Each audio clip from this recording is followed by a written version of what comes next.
On today's show, Robert Suarez and Michael King both opt out of their contracts. What does that mean and why? There's a good reason why Albert Pujols could be the wrong choice to lead the Padres.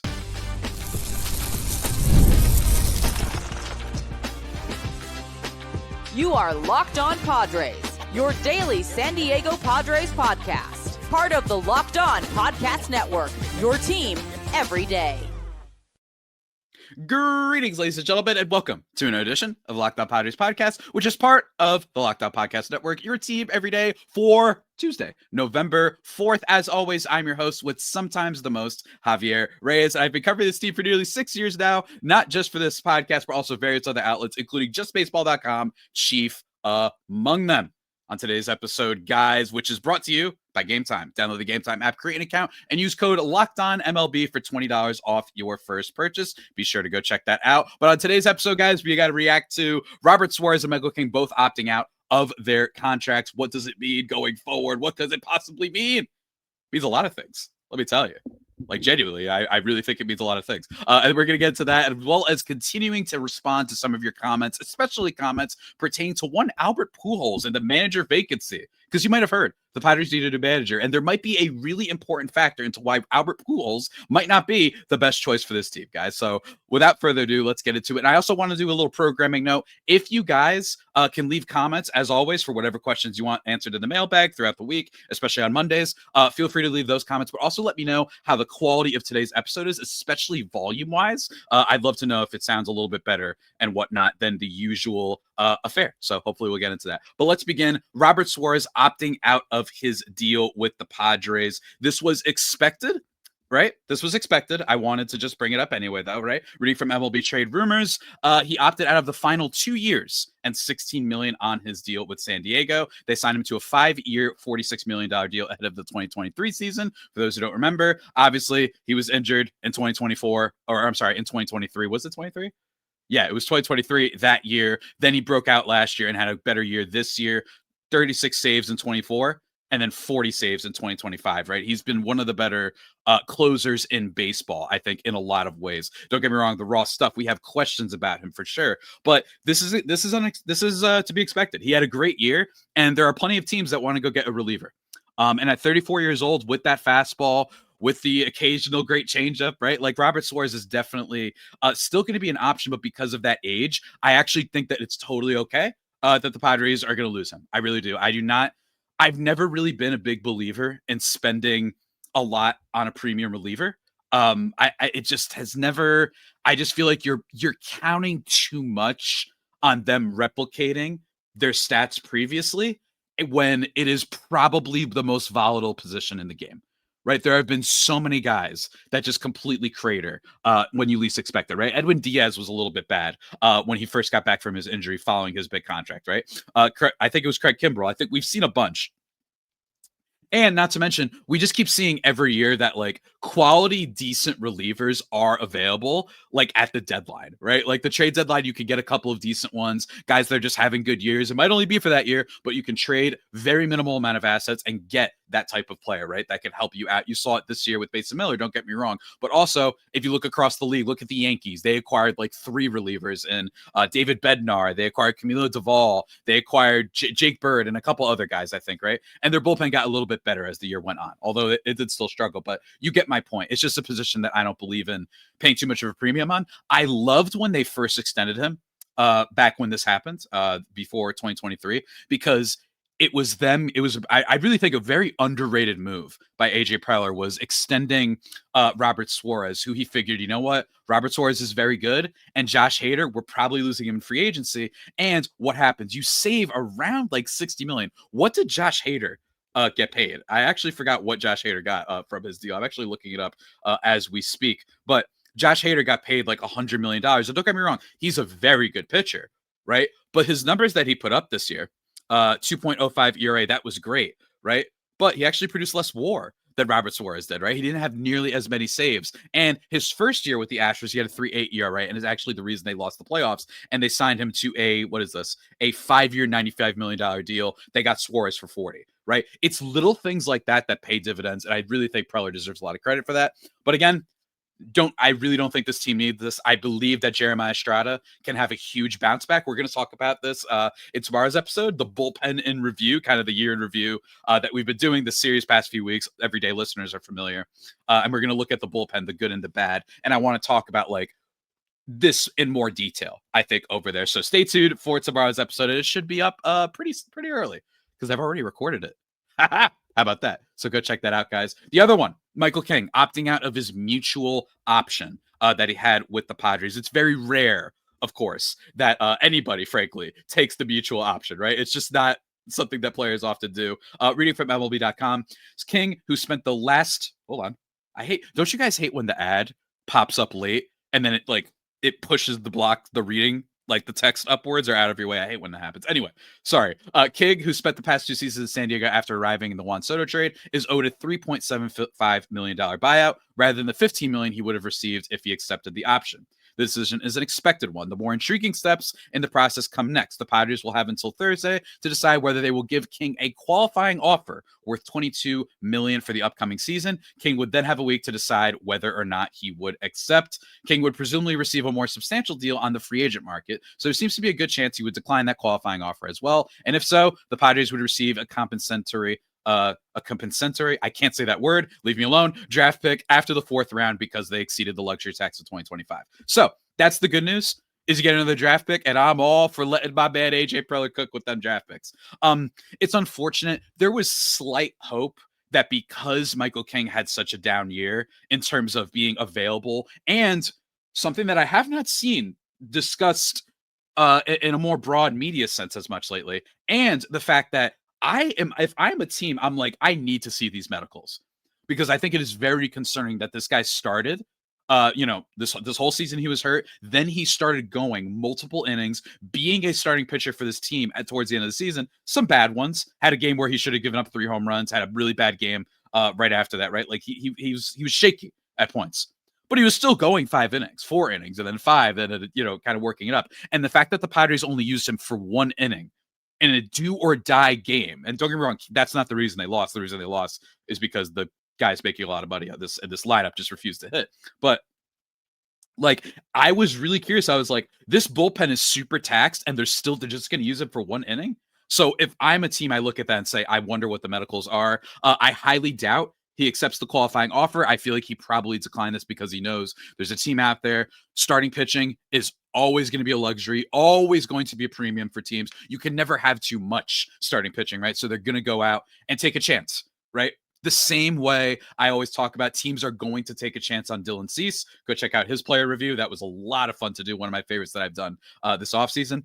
But teams are going to take a chance and say, well, this guy could be even better and won't cost nearly as much as Dylan Cease or some of those other top options on the market, like a Framber Valdez, for example. So we'll see how it pans out. I would love if the Padres could find a way to keep him.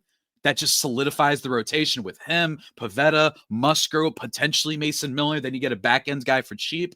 Maybe Randy Vasquez evolves, maybe some other options. Remember when what's his name? Brian Hoeing was a contender for the starting rotation spot. I have faith that they can patch together decent back-end options, but it's going to be a little bit trickier, especially with me predicting on the player review about Nick Pivetta potentially regressing, what's going to happen with this team going forward. So we shall see. But guys, of course, I want to talk about some other things, namely some potential under-the-radar targets and why Pujols might be the wrong person for the Padres. And there's a really good reason for this that I sort of alluded to last episode talking about this, but I should have alluded to it more. Let me tell you. But folks, let me first take a second to talk to you about one of our sponsors. That is our friends over at Game Time. We love it, folks, over at Game Time because the NFL season, it's so back. And honestly, there's nothing better than being in the stadium, hearing the roar of the crowds cheering for your team. It's great. But getting tickets can be frustrating. It's a hassle. There's all these extra included fees. It's really, really frustrating. But let me tell you, that's why I use Game Time, the app that gives the advantage back to the fans. Game Time is fast, easy, and backed by the Game Time guarantee. You'll always get 100% authentic tickets delivered on time and at the best price. Plus, all fees are included. So the price you see is the price that you pay. And there's amazing deals. I'm talking about you can go to your favorite NFL game as low as like $100. It's really, really great stuff, guys. So, and also the deals, the prices go down when you get closer to game time. This is especially helpful during the baseball season. Let me tell you, y'all hitting up your happy hours, and then you're like, oh, never mind. I actually want to leave early. I want to go out. Let's do this. It's really helpful for stuff like that. And I'm not making that up. I've done that before. And I also like their zone deals option too. You just pick a section of the stadium, they pick a seat, and you get a discount and much more, guys. Download the Game Time app, create an account, and use code LOCKEDONMLB for $20 off your first purchase. Terms apply. But again, that's code LOCKEDONMLB for $20 off. Swipe, tap, ticket, and go download Game Time today.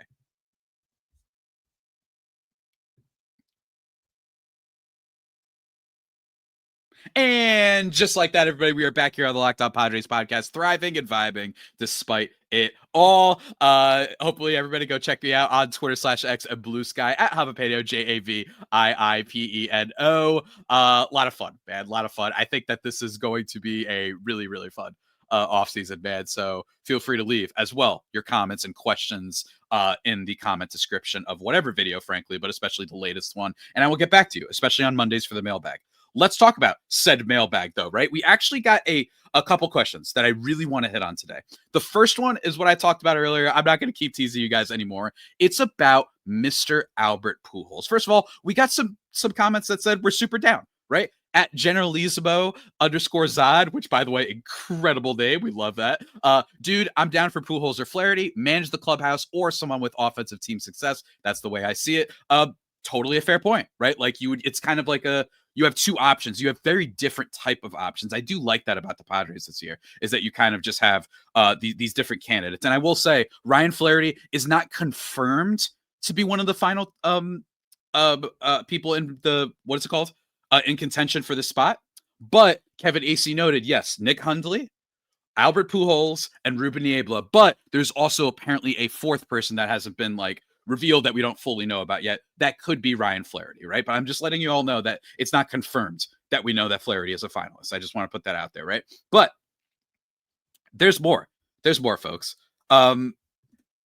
Cam Wordplay asks, the fact that the Angels didn't hire Pujols is a little concerning to me because that team needs a shot of adrenaline and leadership more than anyone. But of the three candidates mentioned, and assuming the fourth wildcard finalist is not Bruce Bochy, I think Albert definitely has the most potential to take command and inspire the key players the Padres currently have and perhaps attract some key free agents. Yet, I have to admit, it bugs me a little that he played for Dave Roberts as a Dodger not that long ago. That's fair. There is that little vibe. I mentioned this the other day that if the Padres ever go face to face with the Dodgers, they'll have Pujols backing them. But then I was in the middle of that saying, wait, but he was a Dodger, so maybe he might not be totally in that card. He's really a Cardinal by heart, though. Let's be honest, guys. But I know what you mean. He says, we've seen Bud Black transition from a great pitching coach into a decent manager, but I'd be very surprised if Ruben Niebla is seriously considered for any of the other vacancies. We need him to continue as our pitching coach at all costs, and I'm still holding out hope that the unnamed finalist is Torey Lovullo, who has done a phenomenal job with a less talented roster in Arizona. The team has come back down to earth since the World Series 3 years ago, so they might be willing to let him come home to Southern California the way the Padres let Bob Melvin go to the Giants. Last part first about Tony Lovullo. I think that he certainly would be an awesome hire, but the Diamondbacks have said that they intend to bring him back next year. I understand it could be similar to Bob Melvin, where they just kind of poach him from the Diamondbacks, but that is a team that still has okay farm depth. They've got a young core. They have ownership willing to spend. I don't know if that's a team unlike the A's, where they didn't have a young core. They don't care about their fans. They don't care about ever winning baseball games, and they moved, right? So that's the whole. So Melvin, it's almost I think part of the reason they were able to poach him was because that man saw the writing on the wall and said, "Yo, this is actually really bad. Let's not do that." But to the core of your question, which you bring up the Angels thing, which I think is a great point, right? If the Angels, a team that has nothing, right? The Mike Trout isn't even that going to be able to carry them anymore. He's not the same player. He's still a good player, but not the same player. Why wouldn't they do that? You know what I mean? Bring him back. Was he a beloved Angel? Not necessarily, right? He's actually a little bit of an infamous one. Maybe that's why they didn't want to hire him. He's a little bit infamous, not because he did anything dastardly say certain other players in the Dodgers not too long ago. I got to get a Dodger shot in there every now and then. But my thing would be he was still okay, though. I don't think Angels fans hated him. I think they were more hey, I mean, he declined. What else can you do, right? But I like what you're bringing up. Like, this seems like, don't you want to just do this? Right? Forget even if he's going to be good. If you're an Angels fan, don't you want to just have something to talk about almost, right? Like, that's why I think Angels fans might feel about it. But the counter to that, I would say, is that the Los Angeles Angels have been run so poorly for a long time that them not doing something or doing something is not necessarily an indictment in favor or against whatever said thing was, right? If they don't like and believe in a free agent, that doesn't deter me, right?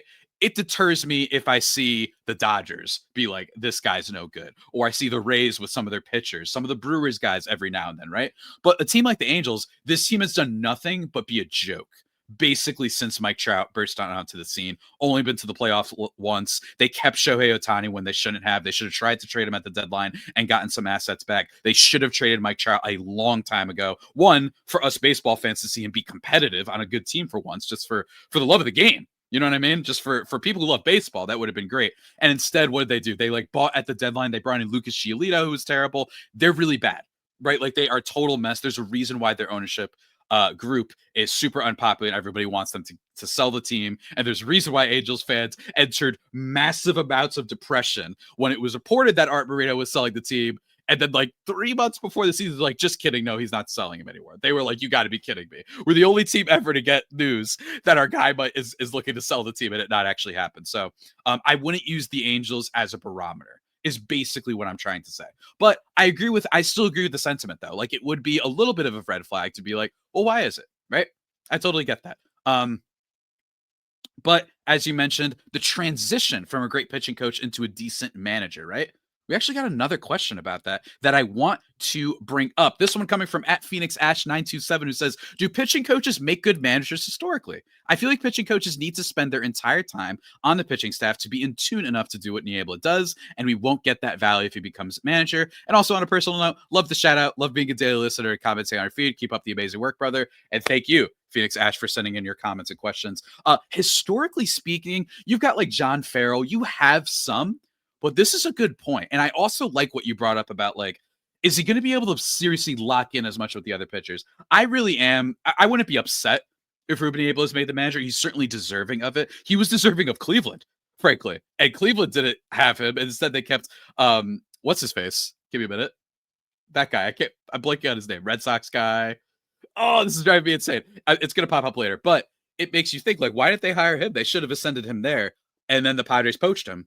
I think that it's mostly a thing for me of, there isn't necessarily a huge track record of pitching coaches transitioning. John Farrell being one of them that did. Bud Black, I believe, was another one. But for the most part, that's not the usual pipeline. And then most importantly, I agree with you in the sense that I just wanted to keep cooking with the pitching, man. I really do. It's almost like, for those who have watched The West Wing, spoiler alert, Allison Janney gets like elevated to another position, the chief of staff of the White House, instead of just being the press secretary. And I know this sounds like, well, of course, Javi, come on, you don't want to see someone ascend. Of course you don't, right? And they poke fun at in the show. But it's not that I don't want to see her in a higher position, right? It was that she was so good and won multiple Emmys for this elevating a press secretary role that you're not used to seeing be interesting in media, right? So I know this is a weird analogy that I'm making, cross-reference, but that's kind of how I'm almost feeling about Ruben Niebla. This is nothing against him. He just cooks so much in this spot that I would really love to just keep him there because, hey, man, this Padres pitching, let's not forget how bad they were at producing pitching not too long ago. It was a thing. I know people within the Cleveland Guardians organization that told me worst kept secret of baseball was go target Padres prospects and their pitchers. Go after them. They don't know what they're doing. But this was years ago. This is in like 21 and 2019, stuff like that, right? So we'll have to see, I guess. We'll have to see what they end up doing, and it's going to be the big story, and I can't wait to see how it goes. But folks, let me take a second to talk to you about Prize Picks. You and I make decisions every day, but on Prize Picks, being right can actually get you paid. Don't miss any of the excitement of this sports season. Whether you're following the NFL, NBA, or both, there's no better time to jump in on the action. And if you haven't tried Prize Picks yet, it's really simple. It's the simplest way to play. In fact, you just pick more or less on at least 2 player stats. And if you get them right, you win. It takes less than 60 seconds to make your lineup, and you can play anywhere Prize Picks operates, including California, Texas, and Georgia. It's great, guys. Go download the Prize Pick app today and use code LOCKEDONMLB to get $50 in lineups after you play your first $5 lineup. That's code LOCKEDONMLB for $50 in lineups after your first $5 lineup. Prize Picks, it's oh so good to be right. We love it. Go check it out.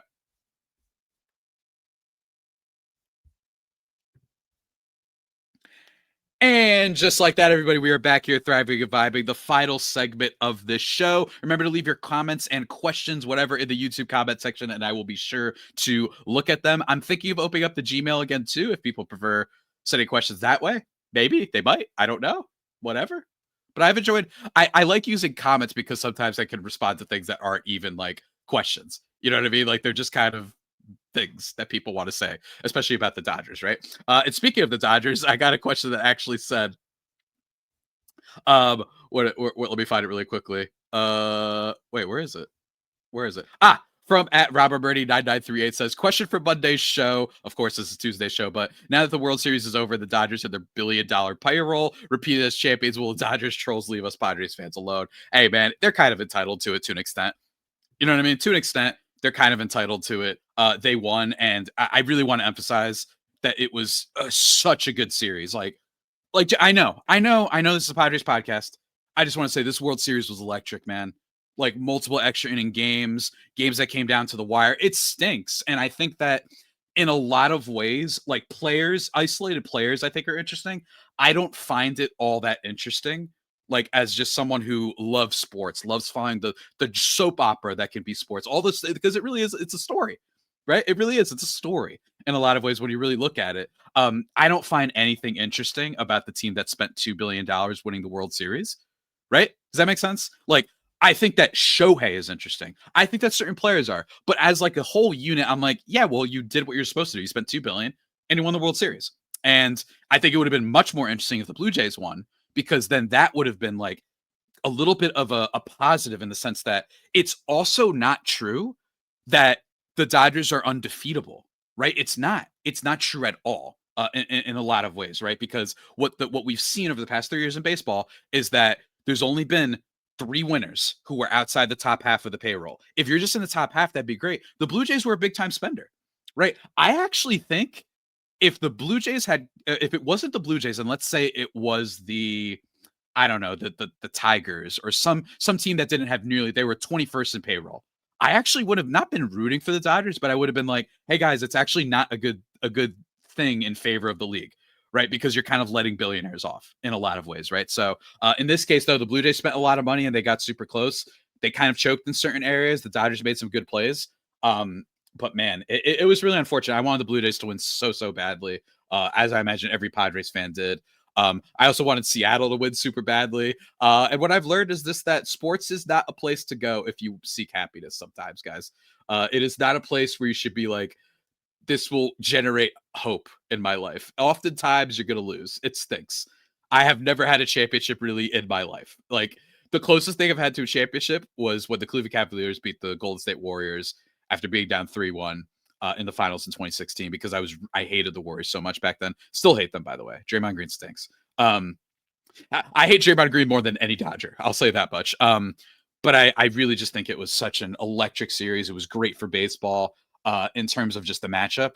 And we're going to see what happens from this and how much public opinion starts to side with owners because they think that it's unfair that there's no salary cap. And to those people, I say, that's the trap, right? Do not fall for that trap. The Dodgers are a byproduct of a broken system, and the broken system is primarily the issue. And that is because there are really good contending teams that don't spend. How many years have I been telling you all about the Brewers? How many years? I've been telling you all about the Brewers being nothing but spoilers and a team that kicks the can down the road. What happened? They got wiped out by the Dodgers. Blue Jays, 5th highest payroll, took them to 7 and probably should have won if not for a jerk bag in Miguel Rojas to do what he did. You know what I mean? Everybody knows about Miguel Rojas and Chaz Chisholm. Yeah, so all the Dodger fans that tell me that you guys are full with morally upstanding citizens, it's like, no, you're also with a guy who's very casually kind of being, the perfect microcosm of what's wrong with baseball culture and what he did to Jazz Chisholm. but we won't get into that now. Let's get into one last comment that I got from last week. Also, by the way, at Xavier Munoz 33 said, "Don't be showing the Dodgers any type of love. Congratulations." Come on now, my man. So sorry. I promise we're going all back to the bit of hate from here on out. All hate. That's all you're getting, Dodgers fans. We'll continue, though. But we got a comment saying, "Hey, Javi, what about Yandy Diaz?" For those who don't know, Yandy Diaz from the Tampa Bay Rays, first baseman / DH, who has had a nice couple of years. He actually kind of broke out recently, and he's been like as steady as they come. Just the ultimate on base guy, right? And hits for a little bit of power. In 2022, he was just a guy that had on base skills, right? 3.9 wins above replacement, but only 9 home runs in 137 games. That's bad, right? But 401 on base. Then the year after that, when he got extended, 5 wins above replacement. He had a 163 WRC plus. He hit 22 home runs. Right, that was awesome. Then fell back not even a little bit, fell back a lot down to earth. Right, and he was a lot worse, unfortunately, in that year in 2024, where he had a 120 WRC plus, didn't hit nearly as much power, only 14 home runs. But this past year, not as good as he was in 23, where he put up 5 wins above replacement. But this past year, he hit 300 with 366 on base, 482 slug. That's good for an 848 OPS, 25 home runs as well. So he has power. He's not just a power hitter, but he definitely has some. So why not him? Well, you know why not him? It's because he's under contract, a 4-year, $36 million deal that expires much later. And he has a club option for 2027, right? And I think that as currently constituted, it's totally possible that the Tampa Bay Rays do what they always do, which is kick the can down the road. That's totally possible. They might be like, oh, $9 million is too much, right? It's a disgrace, right? It is. It's possible that they do that. But to me, I just don't see this being a guy that could potentially be moved unless the Padres, were able to give up some top level prospects. At least I think, right? But it's totally possible, right? Like if they want to keep their payroll down, he's definitely a guy that could make an impact. And he is also 34 years old. So it's possible that the Rays might be like, you know what? He might have peaked this past year. I will just remind everybody that he is still under contract and it would cost something. I don't know what exactly to get Yandy Diaz. I would love it. That would be an amazing first base guy. I don't know how his power would work for Petco specifically. Like, is he a good hitter for Petco Park in particular? I don't know about that. I haven't broken it down. We will as the offseason goes along. I want to do more profiles on targets, trade targets, and free agents. But I just don't. I'm not convinced that the Rays are trading him. And then lastly, the Padres gave up a lot. They gave up Leody DeVries. They gave up a crap ton of prospects for Laureano and Ryan O'Hearn. I like the Laureano Ryan O'Hearn trades. I'm at least interested in the Mason Miller deal, especially if they turn him into a starter. But let's keep that in mind, that the Padres gave up a lot of assets. It's possible the Rays just want to get off the contract, get a couple of 18-year-old lottery tickets, and call it a day for a 34-year-old, right? Maybe they think he peaked this past year and that this was the beginning of the end. It's possible.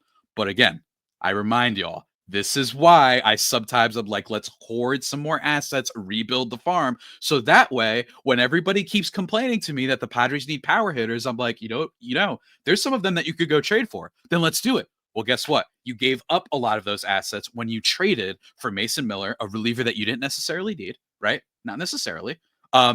And that's the issue, right? So you can't always go for now. I'm not saying that I'm a fan of holding on to prospects because I think that a given prospect is going to be a superstar. What I'm saying is it gives you more maneuverability to adjust your team depending on whatever situation arises, right? Guess what's happening now? We're worried about Manny Machado. We're worried about Tatis and Merrill and Bogarts not being able to deliver enough power. Well, Yandy Diaz, there's probably going to be other teams out there who have much more to offer than the Padres. But we'll see, because other teams tend to be cowards. So we will have to see how that breaks down. But I am really excited to keep talking about it. And I'm excited to answer more of your mailbag questions, user comments, whatever you want to call them. I don't even know anymore. And we've got plenty others that we're going to talk about throughout the rest of the week. And in terms of the rest of the week, tomorrow's episode, bullpen in review for the San Diego Padres in 2025. That's going to be a lot of fun, just breaking that whole thing down. Cannot wait to talk about that. Thursday's episode might be more reacting to some of these mailbag questions. I'm going to keep that open just in case we get any announcement of a manager, right? So I will, Wednesday night be recording that episode. And then Friday, we're going to be talking with my man, Paul Holden, for a really fun episode, a fun Friday episode in the truest sense of the word, in which we break down an award show for this free agent class. The biggest trap free agent, the biggest bargain, the body that you didn't even realize. It's just going to be a fun, goofy episode to look forward to. And next week, I might not be here. You might see a different background behind me, right? A little bit of a virtual background because I might not be home, right? So might not be at my home base. So next week, though, we're going to do more of these mailbag breakdowns. We're going to talk about Yandy Diaz as a trade candidate. We're going to do the 2025 best and worst moments countdown of the Padres season. That should be a lot of fun, among many other things. Cannot wait to see it. It's going to be a lot of fun, guys. So stay tuned. But until next time, stay safe. And of course, stay faithful. My Fire Faithful homies, take care.